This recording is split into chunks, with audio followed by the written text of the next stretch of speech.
Magandang araw, ako si Nicole Angel E. Ortaleza na nagmula sa BSED Filipino at ang ating tatalakay ngayong araw ay patungkol sa mga uri ng teksto. Alam niyo ba na isang mundo ng kaalaman ang ating binubuksan sa pamamagitan ng mga teksto? Ngunit, ano nga ba ang tinatawag nating teksto? Ang teksto ay ang mga pangunahing salita sa anumang babasahin na nagtataglay ng iba't ibang impormasyon. Maaari rin itong magbigay ng mensahe o damdamin ng sinuman sa paraang kasulat o nakalimbag. Sa pamamagitan ng teksto, na ipapahayag natin ang ating mga saloobin at nalalaman ng mga bagong kaalaman. Dumako naman tayo ngayon sa mga uri ng teksto. Una na rito ay ang informatibo. Ito ay naglalahad ng mga bagong kaalaman, bagong pangyayari at bagong paniniwala at mga bagong impormasyon. Madalas itong ginagamit sa akademikong sulatin, pahayagan at pananaliksik. Ang pangunahing layunin nito ay ipaliwanag ang isang konsepto o pangyayari ng malinaw at walang pagkiling.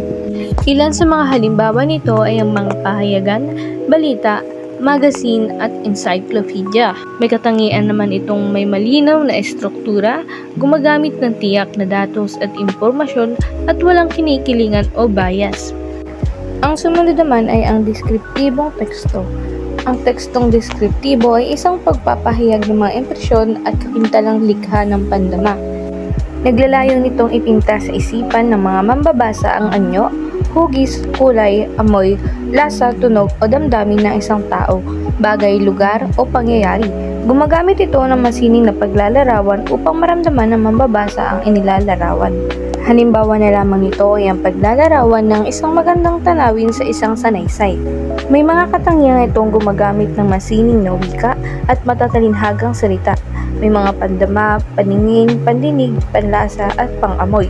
Nagpapakilala rin ito ng malinaw na larawan sa isipan ng mambabasa. Sumunod naman dito ay ang naratibong teksto. Naglalahad ito ng magkakasunod-sunod na pangyayari o simpleng nagsasalaysay. Isa itong uri ng teksto na may layuning magsalaysay o magkwento ng isang pangyayari, tunay man o katang-isip. Karaniwan itong ginagamit sa mga kwento, alamat, epiko at talambuhay. Halimbawa na lamang nito ay ang isang kwentong patungkol sa isang hari. May katangian nitong may malinaw na simula, gitna at wakas, may tauhan ng tagpuan at gumagamit ng dialogo at emosyonal na paglalarawan. Sumunod naman ay ang tekstong persuasive. Ito ay tekstong nangungumbinse o nanghihikayat. Ang manunulat ay malayang ipinapahayag ang kanyang pinaniniwalaan tungkol sa isyong may ilang panig. Layunin nitong hikayatin, impluwensyahan o kumbinsihin ng mambabasa na maniwala sa isang pananaw o kumilos ayon sa isang paniniwala. Halimbawa na lamang ito ay ang isang advertisement ng isang healthy lifestyle o kaya naman campaign speech ng isang politiko. Nagtataglay rin ito ng katangiang gumagamit ng panghihikayat at matibay na argumento. May emosyonal na apela at may lohikal na paliwanag at ebidensya.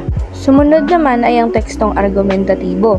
Ito ay naglalahad ng mga posisyong umiiral na kaugnay ng mga proposisyon na nangangailangan ng pagtalunan o pagpapaliwanag. Layunin nitong ipagtanggol ang isang opinyon gamit ang ebidensya at lohikal na pangangatwiran. Pinapakita nito ang dalawang panig ng isyu ngunit mas binibigyang diin ang panig na sinusuportahan ng may akda. Halimbawa na lamang nito ay ang debate patungkol sa death penalty. Ang tekstong ito ay nagtataglay ng katangiang may malinaw na thesis o posisyon, gumagamit ng lohikal na pangangatwiran at may ebidensyang galing sa pananaliksik. Ang huling teksto naman ay ang procedural. Nagpapakita at naglalahad ito ng wastong pagkakasunod-sunod ng malinaw na hakbang sa pagsasakatuparan ng anumang gawain. Layunin nitong magbigay ng sunod-sunod na hakbang o panuto at gumabay sa mambabasa upang maisagawa ang isang gawain. Ang halimbawa nito ay ang manual at recipe.